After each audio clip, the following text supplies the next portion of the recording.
Hello বন্ধুরা, আসসালামু আলাইকুম। আমি যে খালটি আপনাদেরকে দেখাচ্ছি এই খালটি হলো দৌলত খানের পাতার খাল। আর এই যে বোট দেখছেন, এর এক একটা বোট সাগরে ফাটাইতে 4 থেকে 4.5 লক্ষ টাকা খরচ হয়, কিন্তু সেই পরিমাণে মাছ পায় না। বোটের কোম্পানি এবং স্টাফেরা সকলেই লসের ভিতরে আছেন। এই জন্য আমরা আন্তরিকভাবে দুঃখিত। আর এই যে নৌকাগুলা দেখছেন, এর এক একটা নৌকা নদীতে যাইতে হইলে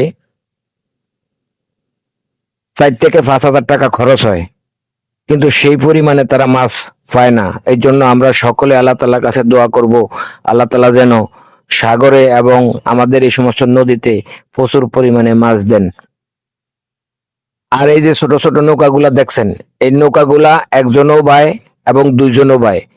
এগুলাতে কোনোটাত মেশিন আছে, কোনোটাত নেই, কিন্তু এরা মোটামুটি চলে ভাগে আছে, এদের কোনো লস হয় না, কারণ তারা অল্প মাছ পাইলেও তাদের ফ্যাট চলে। তো এই যাই হোক, সকল জেলে ভাইদের প্রতি আমি ধন্যবাদ জানিয়ে আজকের মতো বিদায় নিচ্ছি। খোদা হাফেজ।